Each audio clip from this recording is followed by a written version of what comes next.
What's up, spell slingers? My name is Garion John Wells. I'm Drew Flitton. And I'm Cory Janibagian. And this is Untap Upkeep Drink.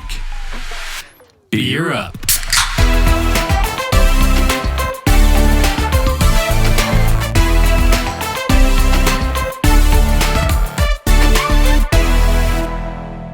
Welcome back, guys. We are going to be talking the most ridiculous episode to date. We decided late one evening, to list our top 10 favorite cards to play. I only have 9. That are also bad. You're going to need to suit up with a 10th by the time this episode's over. We've got some beers we wanted to drink. We wanted to get in another episode, and we thought, what could we do that we've wanted to do for a while that's fun, that's also potentially entertaining? We all know that we've got pet cards. Some of those pet cards are really good. We like them because we win a lot with them. Some of our pet cards are just fun to put on the battlefield. Yes, real bad. There's a couple on here that Cory reminded me of that are definitely just exactly that. Pet cards that are not great. Our bar for this episode, we kind of decided before the show, is Scrambleverse and Warp World. Yep, that level of shenanigan badness. Yeah, it can be good. Maybe it turns out good. But for the most part, it's not particularly good. It's just like, hey, I played the card. I did something. Yeah, a lot of it, at least on my list, Norrin is like... fits this list too, huh? Yeah, Norrin would. Yeah, most of the cards on my list are cards that I've played with and that are not actively working to win me the game. I will say that much. A lot of these you're going to find are somewhat older because they stem back to the days in which competition was the least of our worries and we were playing specifically for fun and for that. For fun and for flavor. This shit I found factor. And then some of them are just downright bad. Just bad. The thing is, though, is that like looking through all of the cards in the history of Magic, like literally just like scrolling through every single card that I saw that was bad, I was like, but if you like do this or you do that, like you could totally make it work. And so you can make any card playable. You put it in a deck, you have lands, that card is playable. You can't play the card. Technically playable. Yeah, doesn't make it actually playable. So, Gary, why don't you start us off with the beers we're drinking tonight? So the first one I've got in front of me is this juicy IPA from Squatters. That's a local guy. And it's 5% ABV, 20 IBUs. So for an IPA, this is a pretty low bitter content beer, which we can kind of expect in the juicies and the hazies. So yeah, so I was looking for the IBUs for this one, and I had to go through a lot of back websites to try and find it because not even on Squatters' website they had the IBUs. No, Squatters is actually pretty bad about listing IBUs I was for their pretty beers. disappointed. Yeah, it's a little bit annoying, but does it seem like a 20 IBU? He just blanked for a while tasting that one. Yeah, I blacked out. It does actually taste like a 20 IBU, but I will say that it's very much like the leafy hop bitter, and it does linger a little bit, but it's got like a nice wheat back end kind of thing that sticks along with it too. Yeah, I agree. It's not super fruity, but it is kind of tangy. Yeah, the juiciness definitely comes through because it is a super mellow IPA. You get some of that hop flavor, a little bit of citrus, and then it does just sort of meld into just a nice light wheat beer lager kind of sessionable ale. I will say it's a sessionable IPA. It's not really too strong, but it wasn't quite as mellow as what Founders All Day IPA that we had on the Theros episode. Yeah, I think it was the Theros. It was that session IPA. Yeah, recording things maybe a little out of order, just trying to get things out in time. So the one I'm rocking with is the Firestone Walker Brewing Company Easy Jack IPA. For some reason, I think this is going to be another sessionable IPA. Yeah, I hope so. But this one says beer before glory, which I think is a good motto to have, especially in Magic. Do you think we should adopt that as our slogan as well? Get tattoos of it? Yeah. So this one is definitely a lot more of a traditional IPA as compared to a juicy IPA. Go figure. It's incredibly mellow and chill like we thought. It's very hop forward at the beginning, and then it just smooths out immediately. And then you get a little bitterness on the very tail end, just lingering. Yeah, that one's a lot more zingy.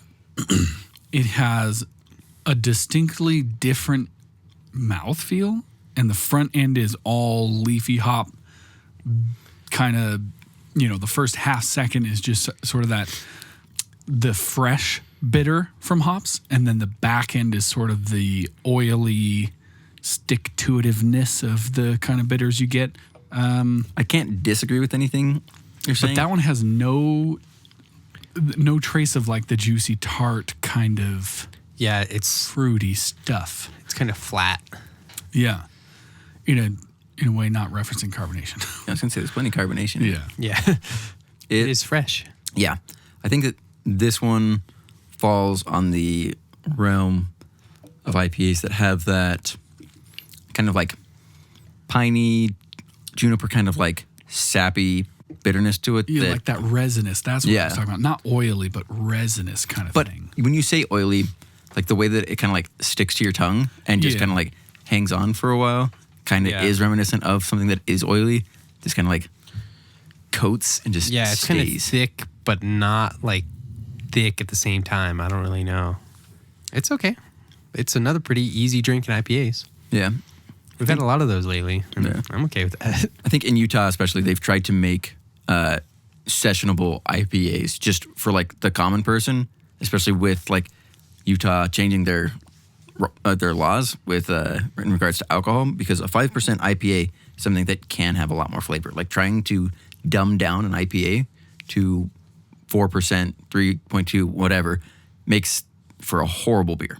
Yeah. Like IPAs are generally stronger. Yeah, and I guess that's a good point, because I forgot to say that it is a 4% beer with 45 IBUs. So it is pretty low on both scales. So that might account for just the lack of flavor or the weirdness. It could literally have been watered down. Yeah. But you do like compare the two IPAs that we've got here. Yeah. And one has that kind of distinct bitterness, whereas the other one does not. And the one that has that has 25 more IBUs. We are setting a trend here in that me and Cory have some light, easy sipping IPA ales over here. Whereas I have a beer that we've been sitting on for a long time. A very large boy. Tar. It's hard. Tar in a cup. Describe this as such. So what I got here is the Dragon's Milk. This is a bourbon barrel-aged stout. This one is from New Holland. Cory's rocking the 4%. I'm rocking 5%. Drew over here. 11. 11%. More than ours combined. Yeah. So New Holland Brewing has this one, and they describe it as roasted, malty, smooth. Proudly brewed in Holland, Michigan. So not particularly creative with it, but straight to the point. On the nose, it smells super fucking delicious. Like the smell on this one reminds me of the Goose Island Bourbon Candy Ground Stout, which is like one of the biggest compliments I could pay to a that's beer. a good sign. Like it is beautifully aged, and you can smell kind of like the wood and the bourbon on it at the same time. It's just like all of those perfect round stout characteristics. And this one was worth the wait. This is it is very reminiscent of Goose Island's, but it doesn't have quite as many flavors going on, and it's not quite as complex. But at the same time, all of the flavors that it does, it's doing very well. Like it does have a really rich, roasted, malty flavor. It's super smooth.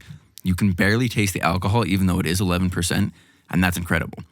As far as just like the overall body to it, it primarily is malty, but you do get something on the back end. Oh, if we only had video set up. Oh, we're getting there, but Just not take quite. a sip, and it is powerful. Cory's face. Yeah. Especially coming off this IPA. Oh, yeah. It smells, you can smell the alcohol. Yeah, heavy, more than you can taste it. And then there's a lot of chocolate aromas. But like Drew was saying, the taste, you can't taste any alcohol. It's just malty, sweet, goodness, all these rich notes. Yeah, and with the alcohol, there is like, it's kind of like that alcohol vapor after you swallow that kind of like lingers on your tongue. Yeah. Super That's mild, though. Yeah, that's the only inclination that you'd have that this is, 11%. If I were to like try and relate it to like the imperial stouts that we've had, this is like taking the Goose Island and then watering it down with Old Rasputin. Okay, I could see that. Yeah. Like, all I smell is chocolate and alcohol. Yeah. Totally that chocolate malt kind of smell. And then when it hits your tongue, there's a little ting of alcohol, but very, very subtle. And then to me, it's got a little bit of those coffee type bitters and then a whole bunch of that dark chocolate bitter. Yeah. With, like you said, that round malt that you expect from a stout. It's really sweet. Yeah. But I feel like it's more like a bittersweet chocolate than it is like a proper bitter chocolate. Yeah. Like the sweetness on that definitely comes through a lot more than what the bitterness does. And Yeah, I like think you they- said, oh, sorry, Cory, go ahead. I was just going to say, I think they do a really good balance between all the different flavors. I just think that it's a bourbon barrel aged stout, and I'm not getting any. Oh, really? I get it kind of like Barrel. on the sides of my Yeah, I don't tongue. get any wood from it either. Yeah. And like the first smell that I had was definitely like super like cask woody kind of. Yeah. I guess What I- I It's almost didn't like get- Scotch reminiscent. yeah. I didn't get any Like, of that. No, I didn't either. Or a bourbon, as it were. Imagine that. But yeah, that kind of like on the sides of my tongue is where I like taste the bourbon and taste the wood. All right, so we basically have made an excuse of an episode to try and get this beer because I really just wanted to get to it. And so Garion came up with this. So it only seems fitting for you to start us off. So my first card that was the one, I mean, this was one that's been in my mind for like time eternal. So this is like, okay, on a scale of like 1 to 10 for your bad cards, like where is this at? Or is this like, is this the best, worst card? As in like the most playable of the cards? Or is it just, no? It's just the one that I have thought of the longest, so it was the first on my list. Okay. Especially in EDH, this card is not good. It kept him up at night. But because it is what it is, I just want to play it all the time. It's a little card called Dash Hopes. It says black for an instant. When you play Dash Hopes, any player may pay 5 life. If a player does, counter Dash Hopes, counter target spell. Basically, I have this card on my list because it's just one of those things where people will be like, what the fuck is that? A black counter spell. You know what I mean? It's one of those kind of... And they'd be like, oh, okay, I'll pay 5 I'll just life. pay 5 life. Yeah, it's fine. Goodbye. So it's not good, but it's just one of those, haha, I did have an answer kind of cards. Yeah, but I mean, if you look at this as like 2 mana, deal 5 damage to someone in Yeah. black, It's not bad. or as, 2 mana counterspell. Like, Well, I was going to say it's not even a deal 5 damage because if a person has hexproof, they choose to pay that 5 life. So this is your this choice. is your choice. this is, I'm not doing this. 4 of these in a deck, that's a clock. That's true. And it's obviously way worse in Commander because nobody gives a fuck. Her on pay 5 life. Get out of here. Wasted your mana. And it's any player too. Just like, I yo, know, can you you help could me just be out? And just like your life You gain deck. did. Just like, help me I out. have 200 life. Okay. So that was my number one. Just like, oh, I could play it and just see how people are, and it's fine. Cory, how do you rate it? It's bad. Yeah, it is. It is bad. I like it though. Man. All right, Cory. So my first card is actually a good card, but every time I play it, it always doesn't do anything, and so that's why I put it on this list. So this one is Thematic Compass. Oh, yeah. So it's a 2-drop artifact. You can pay 3 and tap it, and search your library for a basic land card, reveal it, put it in your hand, then shuffle your library. And then at the beginning of your end step, if you have control 7 or more lands, transform Thematic Compass. And it transforms into Spires of Oraska, which is you can tap it for a colorless mana, or you can tap it, untap target attacking creature and opponent controls, and remove it from combat. So It's a build your own Maze of Ith. yeah, but I just think that it's just so slow and it only gets basic lands and it's just disappointing every time I use it. I try and use it in lands matter decks and it Like, just this is gonna be doesn't do so good. anything. Yeah, it's always one of those cards where I put in, it's like, oh, this is going to be sweet. I'm going to do it. And I cut it every time, or I use it and it doesn't do anything. And the thing fact is that that it's when even when this goes off and it becomes Maze of Ith, you then have to have creatures attacking. yeah, Have one that actually matters for you to like Maze of Ith is great in a 1v1, but like in Commander especially, like that's, I mean, it can be incredible, but when it's not, it's such a bad land. yeah, and at least you can Maze of Ith your own creatures. You can't do this on your own creatures. True. And I just think that the fact that it isn't a May trigger, you have to transform it. Just, you can't keep getting lands out. You have to make it into a Maze of Ith. Yeah, true. I just think it's always disappointing. And I know it's not a bad card, but I think it's bad. I don't like it. Fair enough. Okay, Drew, what you got? So first one is one that you guys are going to recognize. Maybe indirectly here on the podcast. We've talked about these before in general, and I just couldn't not put them on the list, and that was curses. Because curses are so bad. The one I put on here just as an example is Curse of Opulence. So it's just a red mana for an enchantment, aura, curse, enchant player. Whenever enchanted player is attacked, create a colorless artifact token named gold. It has sacrifice this artifact, add 1 mana of any color to your mana pool. Each opponent attacking that player does the same. So essentially, when you put that on, if they get attacked, you get the benefit, and so does the person attacking them. So there are many curses in Magic, like, too many. Yeah, I think the Curse of Opulence is actually one of the better ones. It is, and that's why I put it on there, so that if you are going to use a curse, use this one. This is the best of the worst. Yeah. Yeah, there's so many bad ones. Yeah, like, I just don't think they're worth it. I agree. All right, Garion. Next. My number 2 card, also a Pip Dense black card. And again, this is one of those ones that, in theory, is a good card. It's Pox. It's black for a sorcery. But it's one of those good cards that's also just shitty for everybody. I would argue that this is a very good card. Each player loses a third of his or her life, then discards a third of his or her cards, then sacrifices a third of his or her creatures, then sacrifices a third of the lands he or she controls. God damn. Round up each time. So obviously, if you build around this, which you are building around this if you're playing this card. Hell no. Yeah, You can do minimize some the shit things out that of are it. great. But it's just one of those ones that, especially when you're new to the game, you're like, why would I ever do that? Pox is just cool, dude. That's one of those, here we go, pal. My dad's brewing up a Mogus deck, and I told him, I was like, if you don't play a Pox, That's so I'll never talk to you gross. again. I do love Pox, though, because it's like the times so that you thematic, too. get like the big hits is just so good. Like It one person hurts. only has one, Yeah. a third rounded up is just one. Like it feels so good. And like, yeah, you're like, dropping a bunch of your lands or whatever, but like, you don't care. Like you just Nah. Pox somebody. Poxed a bunch of people. And that's exactly why it's on the list, because it's a meme, and I like that. I mean, I would say it's not even mean. I like the card. It's definitely one of the more playable cards. All right, Cory, next on your list, I see an old favorite. An old Oldie buddy. but a goodie. The wish is hard. So this is Colossus of Akros. An 8-drop artifact creature golem, 10/10 with Defender and Indestructible.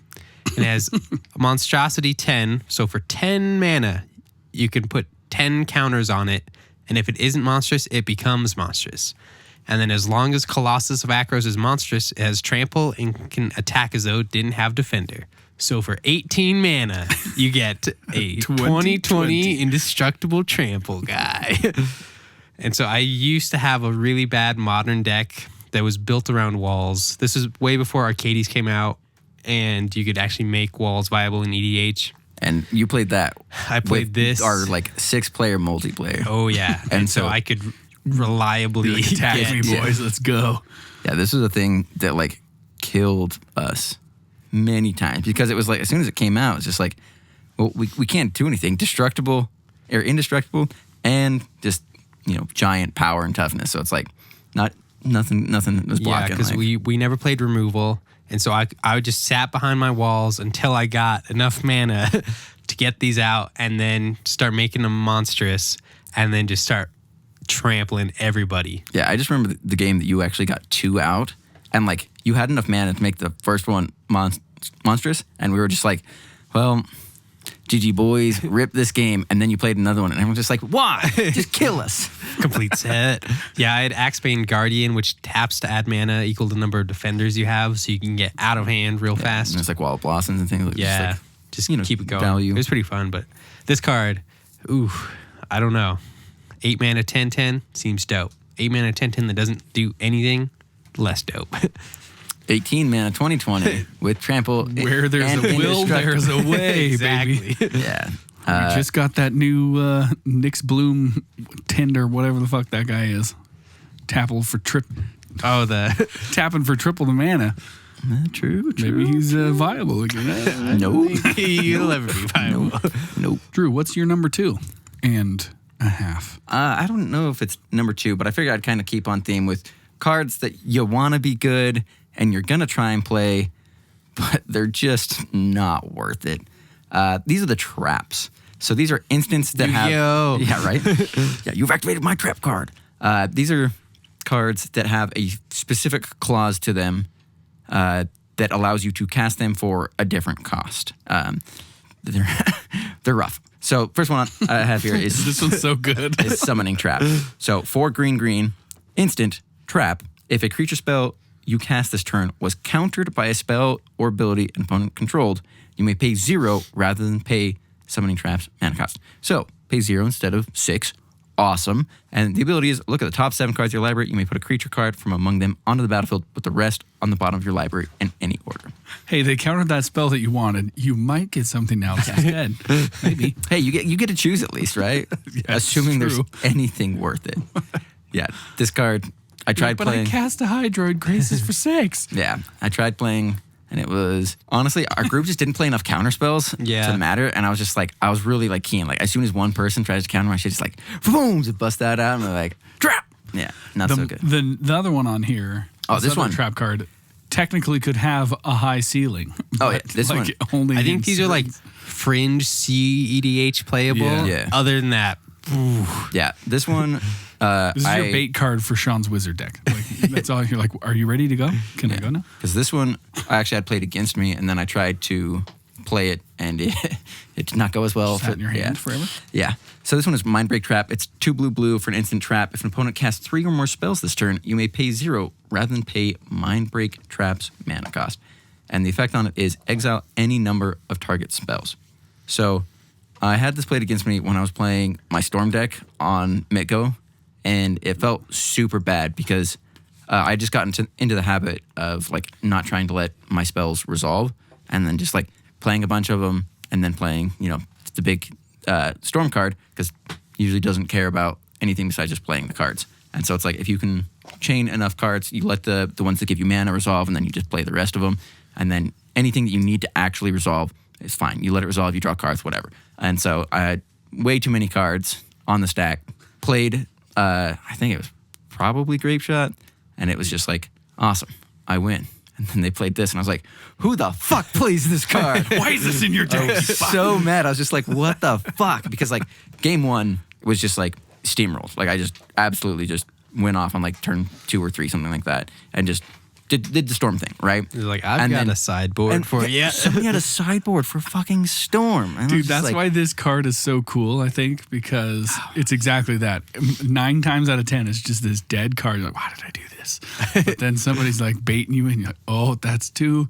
Play the 3rd. Here we go. But that's the thing, though, right? Is that like you don't like 3, like that's fine, but you need to make sure that there's like a threshold that they reach of like cards that are spells that are still on the stack that you can like play and like demolish it. And they knew what I was playing. I think it was just red blue, and so like they knew what my my finisher was, and it was just like all they had to do is just wait for it. And realistically, it's like if I let those other spells resolve, then I have more cards in hand that I can like play around it.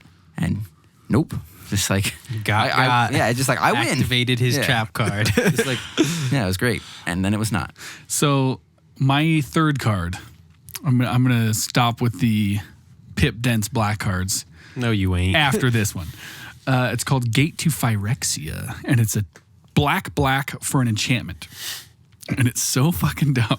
I'm on board already. My dad had multiple copies of this in his 150 plus card decks back in the day, because they used to play all the Megrim and Bottomless Pit stuff, right? So it reads, sacrifice a creature, destroy target artifact. Activate this ability only during your upkeep and only once per turn. Yeah, so like I got to this like sack. It's like awesome. I have a free sack outlay. It's double black. That's totally fine. I'm on board. It's an enchantment. Destroy target artifact. Hell yeah. Black does not know how to destroy artifacts. Actually, this, and I'm like, I'm still on board. I mean, it's still, I think, could be played, but it's one of those ones where sometimes you just nab a soul ring. And you're like, well, I guess this is all this card is going to do all game. But like the way I see this is I guess it is a free sack outlet. I'll give it that. Right. But it has to target an artifact. Right. Yeah. So there has to be legal targets for it. Yeah. But this one, I see this as like, don't look at it as like activate this ability only during your upkeep and only once each turn. I read this as just like, on your upkeep, sacrifice a creature, destroy target. You're like, Yeah, you- because like if you kind of like reframe the wording in your head to make it better, like that's what I'm doing right now. I'm like, yeah, this is totally playable. I like the flavor text. The warm rain of grease on my face immediately made it clear I'd entered Phyrexia. This episode, Oh, this hurts. already where I wanted it to be. You guys, this is our best. This is the best When our stuff. prime. All right, Is this where we tease just our gonna- potential Patreon only content? we're just gonna ignore Garion for a minute. And we're gonna jump back over to Cory. What's it? What's maybe not number 3, but what's the third one? You're So gonna present my to next us? card is called Permeating Mass. Yeah. So this is another card that I love to play, and it's a 1/3 for a green. It's a spirit creature.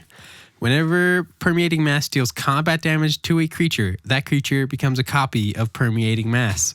And so you just have it as a blocker, and whenever you block, Permeating Mass dies, but their thing becomes Permeating Mass. So it just keeps the loop kind of going. At least that was the dream that I always had, because what this meant is that nobody would attack you, and then everyone would wait until they could kill you because nobody wanted to get their stuff turned into Permeating Masses. And so I always had this dream of getting everybody to have Permeating Masses, just making more Permeating Masses, and it never happened. Yeah, it This turns is out like just another letdown. yeah, you don't really know how to handle it because like it's like, oh, do you attack and make them like try and have to block? And no one's ever gonna block. Nah, unless you put like lure on it or something Yeah. like that. And then it's like they see that you have it, so it's like, I'm not gonna attack you until like I can just kill you. Exactly, yeah. So that's it. Completely backfired every time. It's a lot like a death touch creature, but with way more flavor. But yeah, it's just a weird, dumb. weird card. I like it. I wish it was like an ooze or an elemental or something. The first time I read it, I thought that it was a misprint and that the card that you had was Permeating Moss. Because like, oh, that's so cool. That's so Yeah. flavorful. And then it's this weird spirit thing. But also, 1 mana for 1/3? Yeah, I mean, It's not bad. It's not. It's got a good body. It's got some good text. I liked it. It just never did anything. Never what you want. At all. At least when we played it, it might have been good in standard and stuff. I don't know. I do like the flavor text on this one as well. Woodland Geist concluded that Emrakul would be unable to warp the denizens of the forest if the Geists got there first. If everyone's Permeating Mass, you got no worries. All right, next one I got is one that like I feel like it's very me. It's called Enduring Ideal. What the fuck is this? Good God. Garion reading this card for the first time. Yeah, dude, I was like, oh, that's a pretty good card. yes. It's kind of heavily costed, but that's pretty good. And then, oh, God. Yeah, so I feel like Cory's probably the only person who I've played this card around. This is a dumb, Yeah. dumb card. All right, so it's 5 white. So I used to play way too much white. And I thought that, like obviously free is great. And life gain was like the best thing. And I loved enchantments. So I was like, man, what if I can just, always just get my enchantments? And I saw this card. I was like, awesome. It's a sorcery. Search your library for an enchantment card and put it into play, then shuffle your library. Great. It's a tutor. You got to put that in 7 for free. mana. It's a little heavy, but Then it also has Epic. For the rest of the game, you can't play spells. At the beginning of each of your upkeeps, copy this spell except for its Epic ability. So every turn, you just go get an enchantment. I did not make good enchantment decks at the beginning because I didn't really put in a good way to win. So I had a bunch of enchantments. And I was like, you know what? If I'm going to be able to tutor these, I better go for like, variety. I get to pick the ones that I want. It's just like, my shit has hexproof, everything is taxed and like all that. And it's just like, I still just have no way to win. It was rough. it was. This card is so dumb. I love it. I told you I was not going to do black heavy pip dense card. Oh, don't worry. I'll do that next. This next one is colorless, completely colorless. So awesome. 5 mana for an artifact called Door to Nothingness. Door to Nothingness enters the Banger battlefield alert. tapped. And for Wooberg, 10 mana, 2 of each color, and a tap, sacrifice Door to Nothingness. Target player loses the game, baby. The dream is real. I've never in my life seen anybody win with this card. I have seen it played twice, though. And we're all like, cool. I dude. know what the target is. Yeah, what I want to do is I want to play this and like ask the table, like, who's the biggest threat? And then they're going to be like, you. And you're like, yeah, all right. And then just like walk out and just like, I lose the game. I will Bye-bye. walk through the door. Yeah, just like, done. Yeah, this is just one of those cards that I think can be Not a trap as in the type, but a trap to, newer players that are like, oh my God, you lose the game. Yeah. And then you realize how unbelievably hard it is to get that much mana in those colors. Once again, flavor text on point. Only Yes. a madman could create such a door. Only an imbecile would open it. Dun dun. Now, Cory, this next card of yours, It's another good one, right? I think we could guess the color if we had to. Oh, yeah. This and the via analogs the around this name. card Yeah. are very, like, you just want them to be good. Yeah, so this is a card I actually play in a lot of decks. It's by force. It's X How much? and a red. And it's a sorcery, and it just says destroy X target artifacts. So it doesn't sound like the worst card. It doesn't sound like a good card because Vandal Blast exists, which I also run. But I just think this is sort of an alternative to Vandal Blast because for 5 mana, I can usually blow up the 4 heavy threats on the field. But every time, it's just never feels good. Yeah. And I just always want this card to be so much better. But obviously, it's not. So I think it deserves a spot on this list because I still play it, but I just think it's not very good. Yeah. Or not as just good as comparing it like can be. 1-to-1 to Vandal Blast. Yeah. I play it's hard Vandal to do. Blast in my Storm deck because playing it for 1 Yeah. still does something. Exactly. Yeah, you can't even play this for 1. So, I don't know. There's not a lot to say. It's an okay card. It's definitely not the worst, but I think it's just a huge disappointment. I'm just sad. 'Cause the rest of these are like amusing. That one's just like That one's just like I an want it- actual Yeah, I want it card. to be good, but it's just not. Don't worry, I got my next one's fun. Although to be fair, the one I got here it feels kind of similar. Like there's the time and place for this card, and it's very obvious when that time is. But I just wish that this card had it was just a little bit different, you know. And so the one I got here is Death Pit Offering. Oh, shit. Oh, I think I know this card. Let me read it. Hold on. Okay, so the one reason why this was immediately on my list was because it was like an awesome black card that I could only find in white border, and I fucking hate white borders. Nice. 8th edition, classic. Sorry, 6th edition was the classic. So we've got Death Pit Offering, 2 black enchantment. When Death Pit Offering enters the battlefield, sacrifice all creatures you control. Wow. Tight. Free sack outlet. That's not free. I paid 4 mana for that. I mean, you have to pay mana to invest in any sack outlet. But you only get to sacrifice one time. But it is all of them. So I there's want that. repeatable and free. No, that is not what you get. Yeah. So, But it you also do get has Anthem? Yeah, it's better than that, right? So it also has creatures you control get +2/+2. Damn, son. So- All them creatures you got.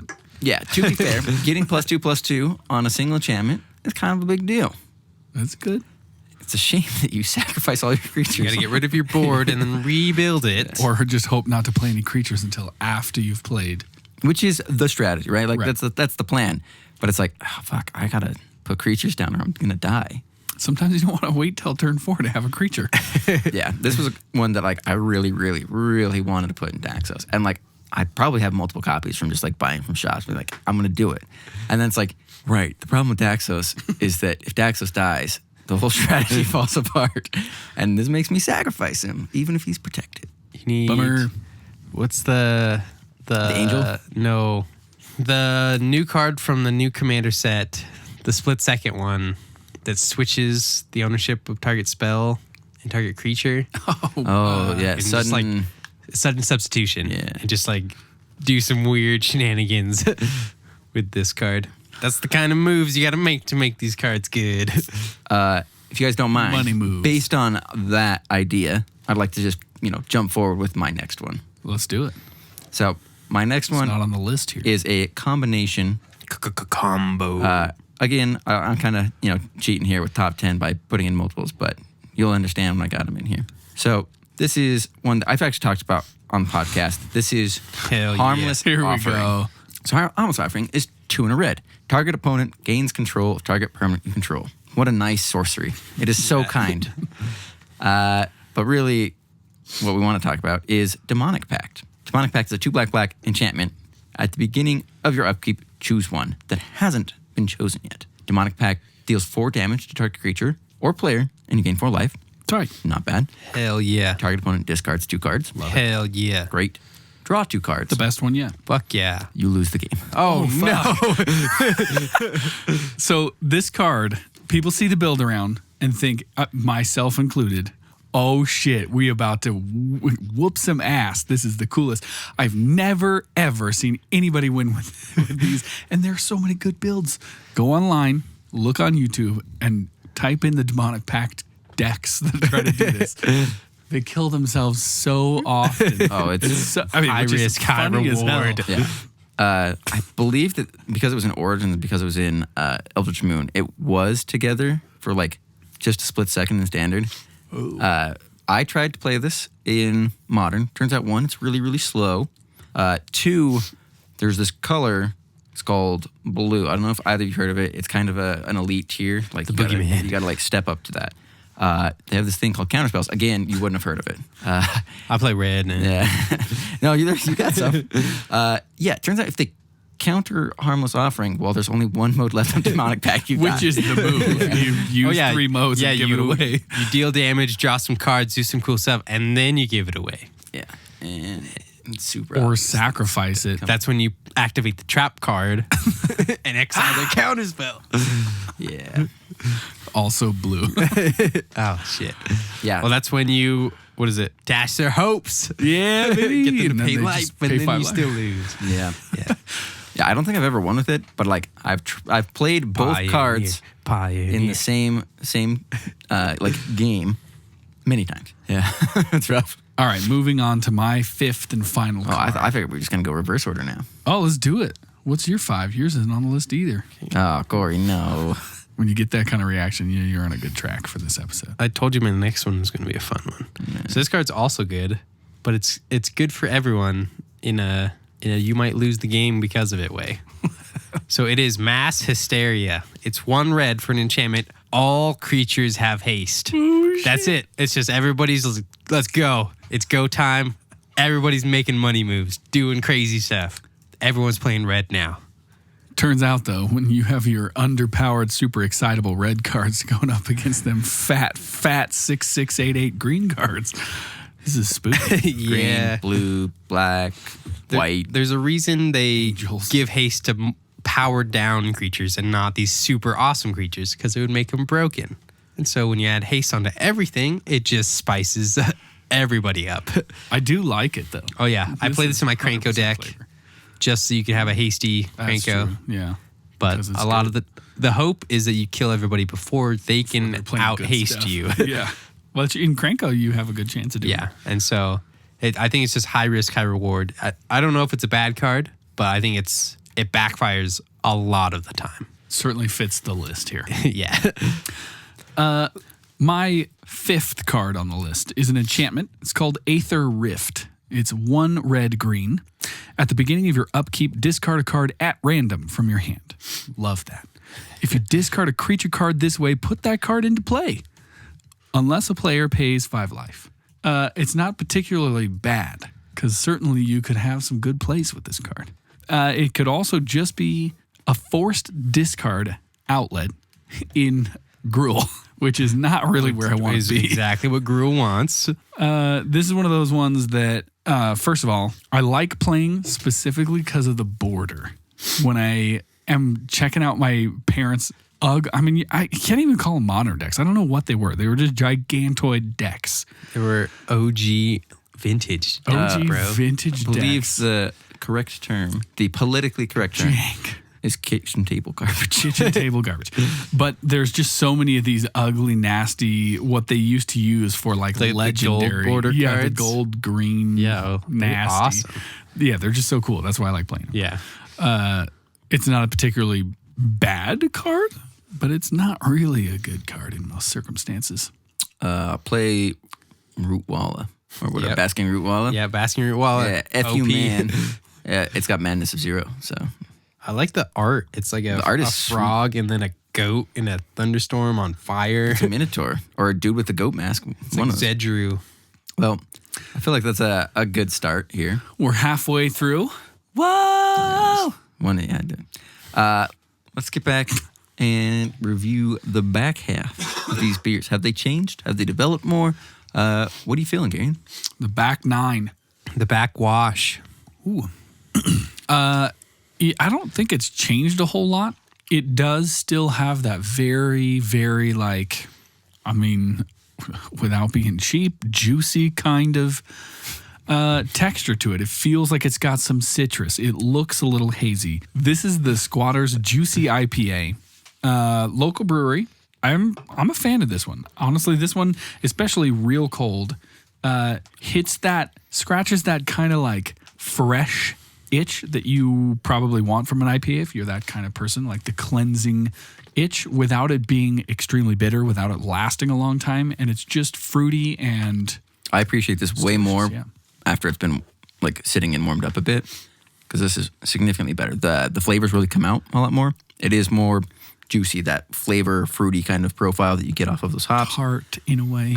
And like the malt body is way more developed now than it was before, which I really appreciate as well.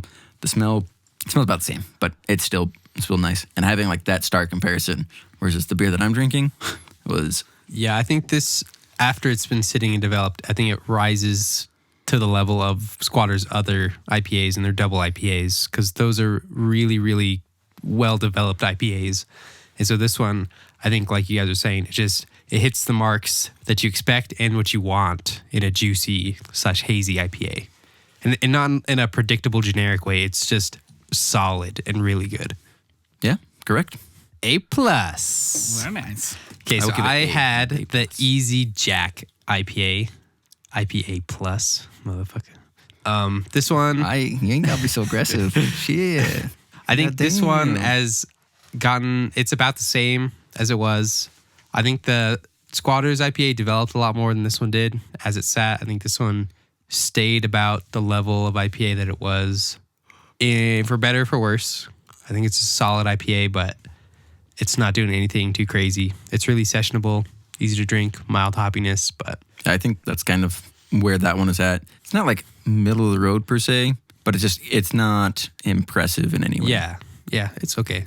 Hasn't really changed at all between first taste and now. Yeah, I think this one, it's a good IPA, and it hangs a little longer than Juicy, but it's kind of still of a middle of the line. It's not super aggressive like a double or a triple. Yeah, it's non-offensive. All right, now we got the Dragon's Milk. Mother's Milk is a different beer. Trying to give Cory a nice slow pour to it. Like the nose, it's motion. still like... It's still so chocolatey. It's so good. It's just so like malty and delicious. And the actual flavors, kind of, I haven't really like developed too much, but certain parts of it come out more to me now. Like the alcohol flavor is more apparent to me now, and the bourbon flavor as well isn't as strong. Like that kind of woody taste that I was getting at the beginning, it's kind of like died and gone away a little bit. It's a little sad, but it's still a very good beer. Yeah, the bourbon still isn't coming through, but maybe it's because my taste buds have just been racked over these IPAs. It might just be hiding in there. Yeah, I just smell that alcohol and then chocolate. Yeah, but that malty just sweetness is still there, and it's still so damn good. Yeah, I mean, this is kind of an unfair episode to these other beers we've got, because they are good. They're not this beer. All right, so moving back to these disgustingly mediocre cards And sometimes we enjoy bad. playing. Oh, we're getting into the bad ones. So I'm switching up the colors for this back half of my list. Honestly, I thought you would go with the old green mace, not the mana mace. No, we're going with the blue. 1 and a blue for an enchantment. This card sucks. Players can't play spells that share a color with the spell last played this turn. It's not technically good. I mean, you could probably make it good.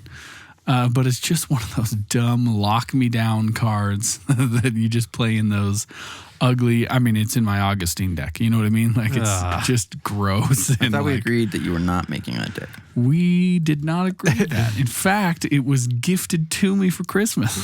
That was Sean's Christmas gift to me was G-Arbiter. I don't know if that's a good brotherly thing or an evil brotherly thing. But yeah, I mean, it's one of those cards that, like you two both just exclaimed, is a oh god damn it kind of card. You play it and everybody goes, you It's a fucking groan. douche.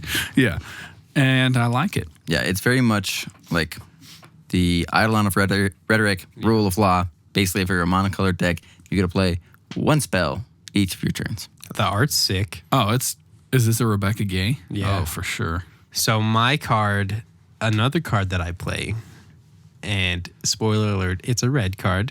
It's Keldon Firebombers. See, what I love about these, though, is that, like, you and I have played ours, but yours are all, like, cards that you've played a lot. Mine is, like, I've tried to play, like, once or twice and been like, no, I'm out. And you're like, I'm going to keep playing I it. love playing this shit.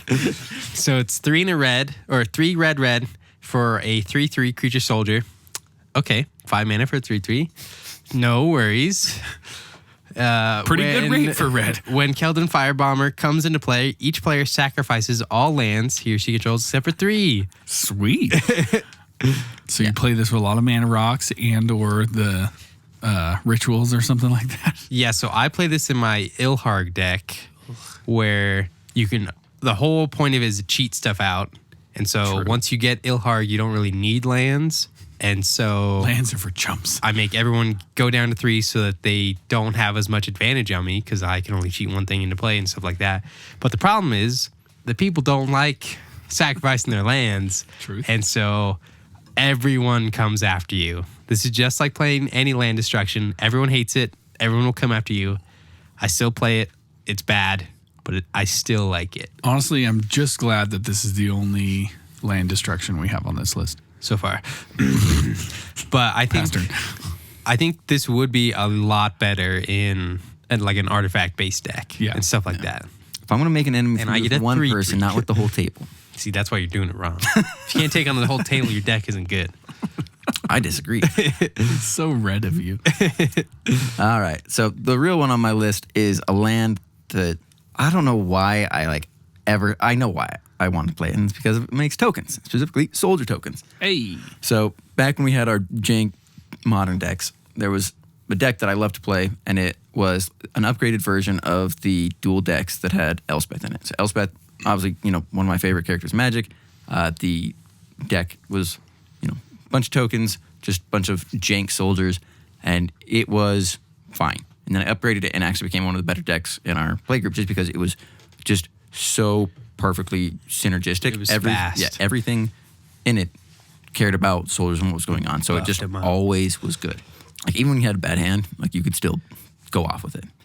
So Kildoran Outpost reads, when it enters the battlefield, sacrifice a plains or sacrifice Kildoran Outpost. So if there's one thing white is really bad about, it's getting land. We're just going to toss it in the bin. It's important. Hey, it doesn't come into play tapped, though. No. So there is that. Yeah, you can actually use the plains, sacrifice it, and then do the thing. But yeah, so it's just funny because you sacrifice plains or it, and then it is a plains essentially on its own without the land type, but it also has 1 and white tap. Create a 1/1 white soldier creature token. Nice. So if you count actually using Kildoran Outpost as colored land that you're using with this, you would be 3 cards or 3 lands down just to make a 1/1 soldier. And Hell yeah. Sometimes you don't have much to do, and that's fine. At least you did something within your rotation, but sometimes you're spending 3 mana on a fucking soldier token. It's a 1/1. All right. I finally got a red card in here, guys. My man. I didn't know you played red. You don't play red. I don't play red. I don't particularly like this card, but it is one of those cards that I've seen, oh, that could be cool. And then it just never is cool. It's Bomb Squad. Oh, I figured it was going to be the Goblin Balloon Brigade? Also solid. Stupid. There's another Goblin Wagon or something like that. It's terrible. Goblin Games up there. 3 and a red for a 1/1 creature dwarf. I'm already so in. Yeah, Tap, tribal. 4 mana tap for and put a 1/1. fuse counter on target creature. At the beginning of your upkeep, put a fuse counter on each creature with a fuse counter on it. Hey, we're going off. Whenever a creature has 4 or more fuse counters on it, remove all fuse counters from it and destroy it. That creature deals 4 damage to its controller. This would be a fun build round. See, it seems like one of those things It's that's so so slow fun, and but it's a fucking 1/1. Oh, It man. costs 4 mana, and you invest all this time trying to give people counters, and then they just kill it at the end, and you go, damn it. So there are weird decks that will use anything that puts a counter on it and then just proliferate. This is one of those cards. It's like those niche cards. Fuse counters. Like, it's so bizarre and weird, and you would never see it coming. And then all of a sudden, just like, wait, he's actually gonna get this off. You win. Yeah. You want it to be good, but it's just yeah, if this was 5 an turns. enchantment or something, 4 mana. to kill one thing and deal 4 damage. True. Well, see, you can tap Powerful it each magic. turn to put a fuse counter, and then just wait another 3 turns for that one to die. So you're putting fuse counters on new creatures each turn. You just have to wait another 3 before they go. So it's pretty bad. Yeah. Still gonna vote for proliferate. Yep. But I see the next card that was just inserted on our master list here. Oh, he had that on the list before you. I was going to say, that's probably the first card that hit his another noggin. all-star. This is one that I was going to put on my list, but I knew that there's no way you didn't have it Exactly. on yours. So we've talked about this before. It's confusion in the ranks. Shit. 3 red for an enchantment. Whenever an artifact, creature, or enchantment comes into play, its controller chooses target permanent another player controls that shares a type with it. Exchange control of those permanents. So this is one of those cards that actively hurts you because you cause headaches and pit the whole table against you. Yeah, if I see confusion in the No ranks one out, likes it. My number one goal is to kill you immediately. And Yeah. not even because it beats you, but because it's so stupid to play. Exactly. It's I because just want to play Magic. like the most annoying part about confusion in the ranks, and I've probably said this like 4 or 5 times on this podcast. I think every time we bring it up, you tell this. It's an enchantment, and I'm an enchantment player, and it doesn't matter if I swap my enchantment for his confusion ranks. It still does the same shit. So I have to play 2 enchantments just to get the shit that I want. Every single time you have to play the one you want, give that away just so you can play another. Yeah, so no matter what grudges anybody had during the whole game, everyone targets you Yeah. until you're dead or confusion in the ranks is done.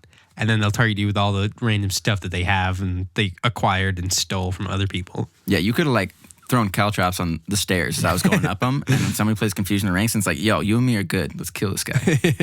So next one I have is one that people have on like their bad cards, and it's because there's a bit of chaos, and that's the reason why I've got this one now is because we have all of the red going on here. I figure, it's nice to throw this on here. So it's called Goblin Lore. It's 1 in a red for sorcery. Draw 4 cards. That's great. Red does not draw, and for 2 mana, Mono red card draw. then discard 3 cards at random. No. See, if it was discard 3 cards, I'd be in. Oh yeah, It's always this random shit. You're up That'd 1 be on that too. Like red doesn't do Faithless that. Looting times times. 2. Kind of. Yeah. I mean, like it's Yes. Yeah. 2 mana. Draw 4. That's power 9. Yeah. That. I mean, like literally, like every blue player is just like, they gotta change their underwear right now. Like, I don't know. I love this card. The problem that I always have with it is that it costs 2 mana instead of 1, which I know it's just like wow, you're fucking greedy. But it's just if it was one red, then every single storm deck that I've played with would just slot this in. Like you don't even care. Like the fact that you're drawing 4, like the density of good cards in your deck is so high that like discarding 3 at random like doesn't really bother you that much. Like having that extra just 1 red mana to draw a card. A lot of the spells that you're playing that allow you to continue to chain your storm generate red mana, and so having that like really just fuels you. So just 1 red to draw an extra card, like just 1 red cantrip is fantastic. And if you were able to interact with your graveyard at all, then who cares that you way just better. threw stuff in there? Yeah. Like that's 10 out of 10 on that. But geez, if you're not throwing away the best stuff every single time, you're like, oh, I'm gonna play Goblin. Oh, I need to make sure I play something else beforehand. I need to play the good thing that I actually want, yeah. and then I'll play this. A lot of time you just wait so long on that the good thing that you wanted to play before playing it like doesn't even matter anymore. And so it's one of those cards where you want it to be good, and like sometimes it's exceptional. Well, and you try to hold your hand for some of the garbage that you want to discard, and then you discard 3 cards you just drew and go, fuck, still have those shitty cards, and I lost 3. Well, I think the worst play I've had on this one was I was like, okay, awesome, just need to like get through, and I was getting mana flooded, and I was just like, this is awful. Like something like this is exactly like perfect for that because I could discard all of the lands. Ended up drawing Only gas. No, I had like I think it was 2 gas cards that were just like I don't know. They're just like, I was playing mono red, so it was probably just like good creatures. And then 2 more mountains. And in my hand, it ended up being like a total of 4 mountains and 2 good creatures. I discarded 2 creatures that I needed and a mountain, and I just was stuck with more mountains. And I was just like, this is not how this is supposed to work. All right, let's keep it going. All right, gents, I'm coming in hot with the best land we've mentioned today. It's called Safe Haven. Taps for no mana, ever. On board already. It's a land. It says tap 2 colorless and Safe Haven. Remove target creature you control from the game. Okay. At the beginning of your upkeep, you may sacrifice Safe Haven. If you do, return each card removed from the game with Safe Haven to play under its owner's control. I'm on board. So you could do some flicker stuff. You could do some protection stuff. Yeah. This is a wasted land. Never going to tap for mana. But I'm not using it for mana. No, but it always seems to be one of those too little, too late type of things where people can target your creatures and you remove them. You remove your own creatures for them. There certainly is a way to build to make this effective, but if for some reason someone's able to strip mine you or get rid of your land with all those motherfuckers exiled, you just lose them. And you never tapped them for mana. You never did anything with it. I do think that having this like as a land is both like major drawback because you are playing your land for turn and it's not something that gives you mana. But at the same time, like this is a massively powerful effect to be able to just like bank up cold storage. Yeah, to like bank up all of your good creatures with ETBs and then just like bring them all in at once to just like, especially if you have like a haste enable or something like that. It's just like all of a sudden you turn the tide, just magic, literally. Literally play magic. Yeah. One of the rules texts says, if changed to another land type, the creature cards are not lost but can't be released until the land reverts to normal. What? They're trapped in the card. That's fucking insane. Just like all lands are swamps? Yeah, it's so weird. I dig it. I just like the fact that it says they can't be released. Yeah, that's funny. I feel like it's one of those cards where the ceiling has this very narrow point that goes very high, but most of the building we're in is very low. The floor, it's literally just a shit pile. Speaking of old school shit. Uh-oh. I've got another banger that I just love playing. Oh, geez. This is a red staple. Oh, for sure. It is Jockalops. Hockalops. Yokelhops. Yokelhops? What the fuck? I've never heard anybody call it that. Yokelhops? That's like the correct pronunciation. I always heard people either say Jockalops or Hockalops. But it's 4 red for sorcery. Destroy all artifacts, creatures, and lands. They can't be regenerated. Just everything dies. Everything's blown up except enchantments. Can't do anything with that. Drew loves this card. Yeah, let's play more of this. No one likes this card. Love it. Like it's one of the cards that Cory has played like in our play group. As soon as I found it, I put it in every deck I could. But like it's one of those cards because you got that enchantment that you cast free enchantments every turn. You don't even need to cast spells. Yeah, right. Give me that epic. But yeah, it's one of those cards where I'm just like, fuck you for playing this card. And then I'm just like, it only affects like 90% of my shit. Like I'm the only person with stuff left.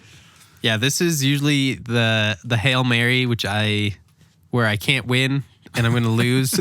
So let's reset everything.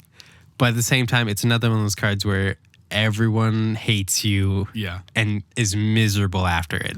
The problem with this card is that it doesn't win you the game. No. It just makes the game twice as fucking long. I disagree. Oh my gosh. This is a card that absolutely can win you the game so long as you have Boros Charm. Or Teferi's Protection. Or some indestructible stuff. TP OP.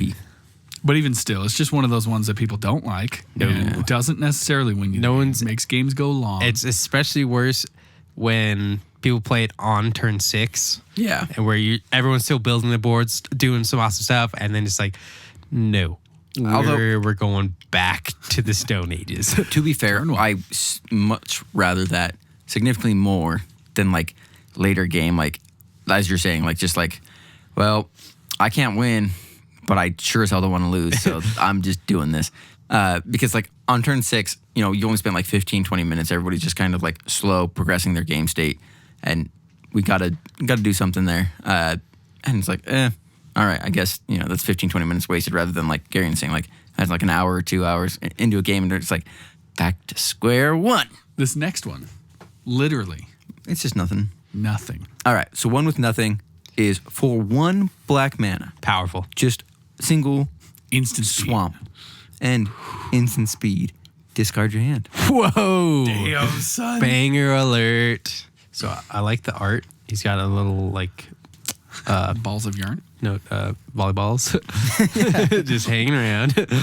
He's So- very concerned. The reason why this isn't my number one is because this is not the card that like I think of when I think of like, okay, it's the card I think of when I think of bad cards, but it's not the card I think of like, this card has fucked me over, and that's why it's a bad card. You know, like when I think of the best worst cards, it's like good cards that just like for whatever reason, one way or another, end poorly for me. This is a card that I'm like, yes, I played this for a very specific reason in a very specific deck to make that strategy work, and it kind of did. And so, discarding your hand seems like the worst thing you could do, but for 1 mana, like it means Who you needs have cards? Yeah, like if you play the say on turn 3 or turn 4, which is the ideal setup, you have three mana left, and you're thinking, well, you just discarded your hand. Why are you stoked about that? Well, there's this mechanic called Madness, and if you discard cards with Madness, you can cast them for an alternative cost. They're Madness cost, and that was the whole point of the deck, was just playing mono black Madness to try and just get as much value as I could off of discarding. And if you can get one with nothing and discard like 3 cards that you can play for 1 mana each, all of a sudden you're just flooding this board with a discounted rate, and then you start to accrue an advantage, especially if cards care about you not having cards in hand. Yeah, I think this is one of those cards that you immediately are like, this card is the worst. I never want to play it. But like Drew's doing, like the build arounds can be so good. Yeah, and I think that this is one of the cards that like has helped frame me as a Magic player, in that I see a card and I see that it's obviously like terrible. Like this is a bad effect in like 99% of circumstances. But if you can play around it, it makes you a significantly better Magic player, because you're able to think creatively and you're able to think about like, how can I make this card that was it, like, I swear that somebody at WotC was like, bet you won't. And they're like, watch me. Bet. Oh, I'm doing it.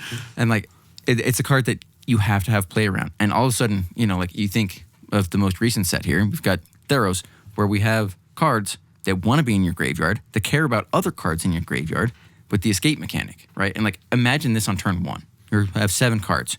You throw away 4 cards in addition to the card that you want to throw away.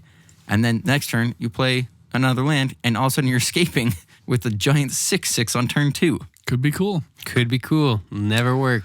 No. Yeah. I think most of the escape costs are too high for that anyways, but like the dream is But real. I mean, there's like the reanimator decks that want a lot of shit in there, and Yeah, that was you the toss some next stuff in place there that I and tried to do draw that. into an animate dead or something like that. But that's But the then problem is you have to discard your entire hand, so you can't leave anything in preparation. You have to hope to the gods that you draw the shit you need.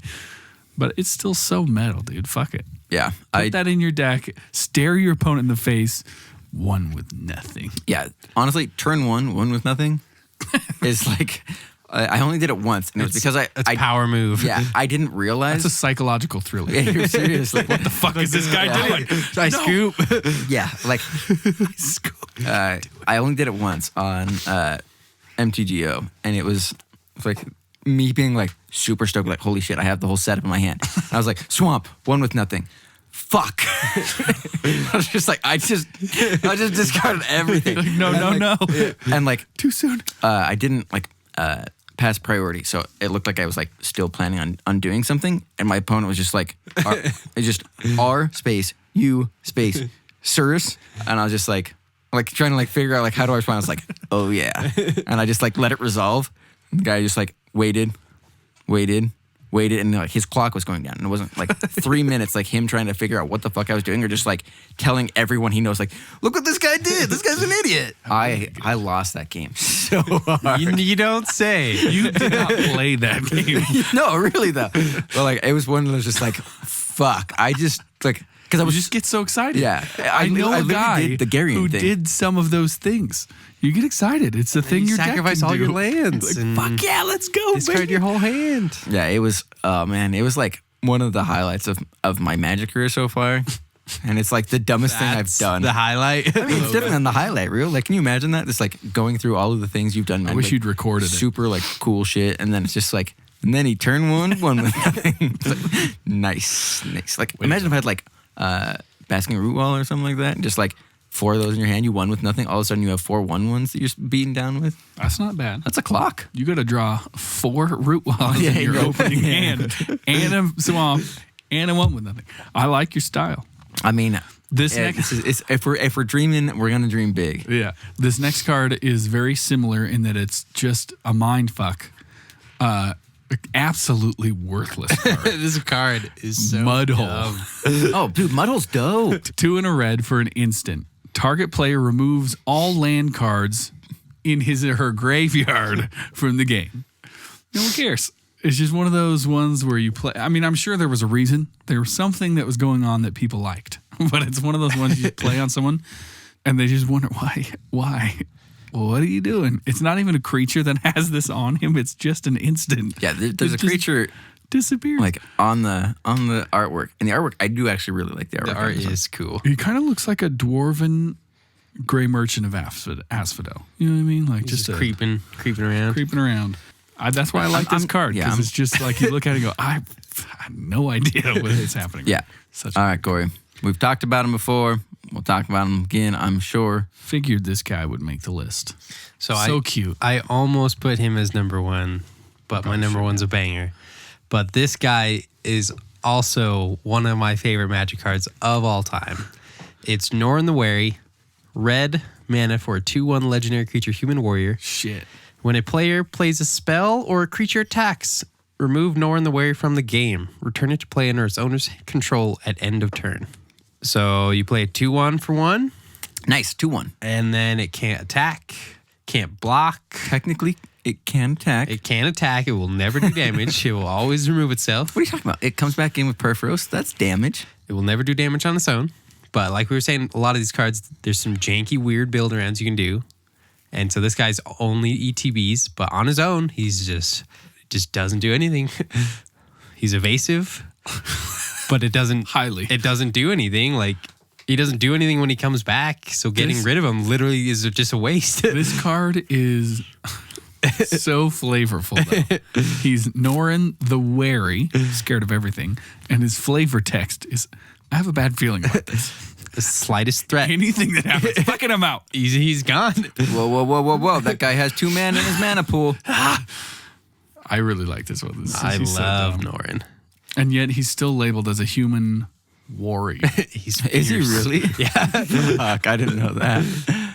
Oh, man. I mean, fuck. Until like a few weeks ago, I guess like a couple months ago, I thought he was a goblin. You would think. He acts like one. You're He's like, like, what's happening? Nothing's happening, but I don't like it. But he's doing a lot. Okay, Drew, what do you have?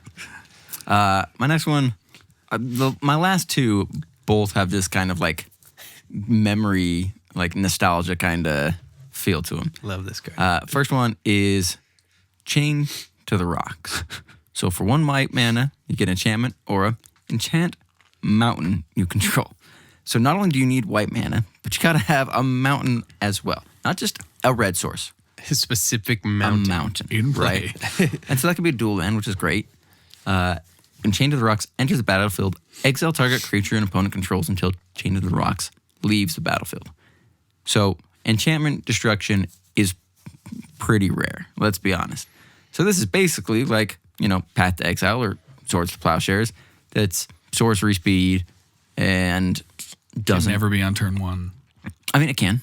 Shocklands, dual lands, anything that gets out there with Mountain Island. That's Mountain true. Island, yeah. You'd have to have yeah. But realistically, you see it as like, oh, awesome. This is like Swords to Plowshare or Path to Exile, except they don't get a benefit. And then you're like, so I got to be in 2 colors. Not even like 2 colors, but I need a mountain specifically. So like, it really costs you like 2 mana to get this effect. And then for whatever reason, our play group just has this weird necessity and this like inclination to run enchantment destruction, which is just bizarre. I don't understand it at all. It is a weird move in our playgroup. Yeah. It's just nobody plays enchantments. That's why I play red, so I don't gotta worry about it. Thanks for explaining that to the crowd. We really needed that. Red is the worst fucking color. You see this card? Yeah. I mean, like, it's so specific. And, like, this is one of those cards that's just like, holy fuck. The flavor on this It's so is good. so good. You're But literally it's- chained to the rock, the mountain. Yeah. My last card is the newbie to the group. And as I was You've reading, been holding. yeah, as I've been reading through the Theros spoilers, which at this point, when you guys are listening to this, have already been not only spoiled, but released. We're playing with these cards. I'm looking through, and the first time I read through them, I was like, all right, we got to get this podcast episode ready to go. I got to look through these cards. I'm looking at stuff. I'm looking at the best stuff. Then I was like, you know what? I got to look through some red stuff because I've got a red Pioneer deck. Let's see if anything's fitting. So I really took a look at all the red cards, and I came upon this gem of a motherfucker. So I feel like red has a disproportionate amount of was inclusions gonna on our say that. group here on this list. Here's my theory with this. Red has bad cards, first of all. Red sucks. But also, red has fun cards that are like, you know what? If you're going to suck, at least suck with some style. I think it's just that there's a lot of chaos. Yeah. That is. Yeah, red is more chaos, which is what these like quote unquote bad cards. Because obviously there's really bad cards in every color, but those are cards that You we remember don't and- like yeah. playing. These are cards that we like playing because they're kind Yeah, of fun. we're having, exactly. Yeah, and we'll see that with my number one. So I'll let Garion continue. And if we just have like 3 number 1 reds, it is what it is. Oh, mine's a red card. Oh, yeah. All right. I mean, this one, in buckaroonies. obviously, I've never played with it yet. But it just is so flavorful and stupid. It's Flummoxed Cyclops. Oh, I hate this card already. 3 and a It's red so bad. for a 4/4 creature Cyclops with reach. But whenever 2 or more creatures your opponents control attack, Flummoxed Cyclops can't block this combat. Like, don't make me pay 4 mana For a 4/4 with reach. with a downside. Like, reach is a defensive ability. yeah. And I might never use it. It's Yeah, like, you I talk tag about those with 2 flyers. 1/1s. Yeah. Well, fuck you, little Cyclops, bye! But it's so good because a Cyclops thinks slowly but strikes quickly. Try to keep it thinking. And it's just so good because it's just like the big dumb giant. You just confuse him. And I love it. I think the fact that they got to use the word flummoxed is also True. Yeah. a huge win. You know that someone in, like, the naming department just like, yo. Yeah, this card, I remember when it was spoiled and I was just like reading it. And I read it like several times just because Did I like, read that right? there's no way that this card is that They're printing bad. that in 2020 right now. Yeah, and I'm just like, yeah, seriously, there's fucking power creep going on. And it's Not like, anymore. yeah, it's like, how about we print a card that's just objectively bad? Hey, you know what? It attacks real good. He's one of those guys that I feel like you put in there just for the laughs, just for the gigs with your friends. And I like it. You know what? This is primo curve filler. All right, Corey, I feel Your like you got opponent's one it's going to be a little bit like, more entertaining than mine is. So Okay. let me throw on mine. My God, what the fuck? It's one. Okay, you're right. This beats Norin. It's one that you know and love. It's one that our good buddy Michael knows and love. Yeah, baby. It's one that I have played many, many times and have really not really reaped the benefits so much as just like gotten real fucked over by it. This is Dictate of the Twin Gods. Hell yeah. So for 3 red, it's an enchantment. It's got flash, which is very important. The only good thing about this card. I disagree. Everything about it's awesome. If a source would deal damage to a permanent or player, it deals double that damage to that permanent or player instead. Got some flavor Cool. text on here. Eroas and Mogus are as different in appearance as they are in personality. And I feel like that very well describes the people who play this card. Because you have the people who are just like, chaos reigns. And the people who are just like, I'm going to put this in at the perfect time. Instead of taking 8 damage, they take 16. They just die. And like, you're calculating, and then it all blows up in your face. Every and you're just like, time. what the fuck just happened? Yeah, so I have many, many, many stories of this card because I used to play it in my turn and burn deck, which basically was just like blue value and then as many red burn spells as I possibly could fit in it. And of course, it was based around the turn and burn, the card. And so that was like one of the things that I was like, man, if I could get this card to work, it would be great. Double the burn. And so all of a sudden, like you just start to, really just spit it out and just do some massive damage. Gutter Snipe hitting for 4, like that adds up so fast that everybody just dies. But everybody also includes you. Yeah. And so it's like if you don't kill basically everyone you're playing against as soon as you play this card, you realize very quickly that symmetrical effects are fair and that they will come back to bite you in the ass. And as soon as you realize that your life total equals double the amount of power that your opponents have, you start to learn that math very quickly the next time.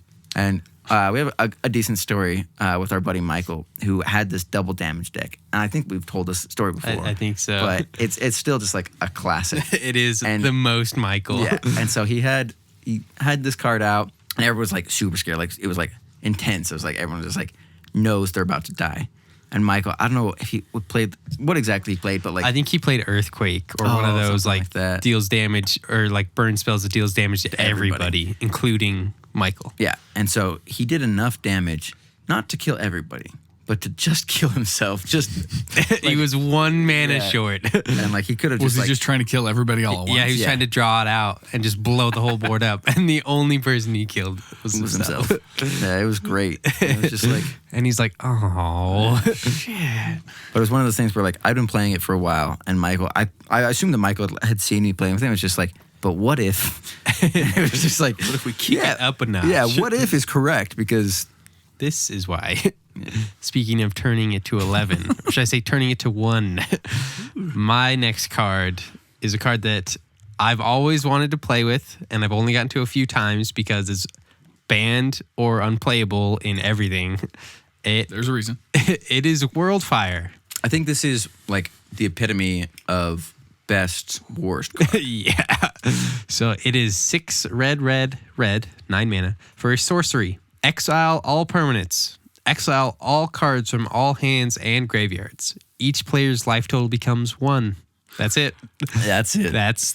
We're starting fresh. But only at 1 life. Only. So whoever draws the first thing, let's go. So I had like a weird combo janky modern deck with this where you just ramp a bunch with like Seething Song and Rituals and stuff. But you I think Oblivion ringed your own Fanatic of Mogus. So when that gets exiled, the Mogus comes back and then it deals 1 damage to each player or each opponent. So it kills them. But obviously that's like a hell of a setup there. That's like a 17 mana combo. But if you pull that off, you are the god for Exactly. that. Yeah, I never got to pull that combo off because no one likes Worldfire, turns out. All right, you guys, thank you so much for hanging out with us. This was obviously a bit of an off-the-cuff episode. We obviously wrote down our top 10, but nobody knew what everybody's top 10 was, so it was a little spur of the moment. But I think it was fun, and just it's cool to talk about some of the things that interest us other than power. You know what I mean? Sometimes we talk about cards and go, yeah, this is a really good card. That's why I like it. But these are just obviously close and dear to our hearts because they're funny and weird and bad. Suck. Yeah, when you are intentionally playing less than ideal cards. Or cards that hurt you. There's a reason. It's out of love for the game. So obviously this is a good time for us to ask you guys, send in your shitty cards. We want all the funniest, all the worst cards that you've played with, and tell us why you like If you've gotten off any weird, jank, harmful offering, one with nothing plays, let us know. If you ever got world fired, let us know. If you ever heard of Jockalops, let me know specifically. If you've ever heard it pronounced correctly, let me know. No, but for real though, this episode was kind of spur of the moment. It was just like fun, and it was kind of us allowing ourselves to not take ourselves so seriously. Like there's a lot of thought and like brainstorming that goes into episodes, and a lot of it is me trying to make sure that our episodes are going to go smoothly and going to flow really well. And sometimes that's not super interesting, and I understand that. And so when Garion had the idea to make this episode, it was something that's just like, yeah, we can definitely talk about that and definitely just make this a more casual, fun episode. And like, I feel like that's something that we need to do more often. And so we're gonna try to be. I guess I'm gonna try and pull the stick out of my ass and try and enjoy, hang out and drink beers, and hopefully you guys are able to enjoy this sort of episode as well. Obviously, we do not condone drinking and driving. We do not condone underage drinking. But we do condone world firing your play group. I definitely thought you were going to be like, we do condone you sharing the beers that you're drinking. We also In condone that legal as well. formats. Yes, in legal. You guys, this has been a fun episode. It's been a weird episode. That's what happens when you get us like late night and just like, hey, what happens if we also just record an episode at 10 o'clock at night? Yeah. And talk about dumb shit. So send in your dumb shit to us. We are at UUD Podcast and Untap Upkeep Drink on Instagram, Twitter, YouTube, and Facebook. We take messages. We take comments. We love talking to This is one of the more fun episodes we've had. We're stoked to be able to release some of this content. We got some more fun stuff in the works. We've got some more serious stuff in the works. Gross. We're hoping to plan this out. 2020 is going to be a big year, not only for, Magic as a whole, but for players and content creators. So and especially EDH players. And Commander players, baby, which we are in fact. So definitely hit us up. Let us know what you're thinking. If you've got beer recommendations, we're always looking for more beer recommendations. And as we like to say on this podcast, have fun, but don't take yourself too serious.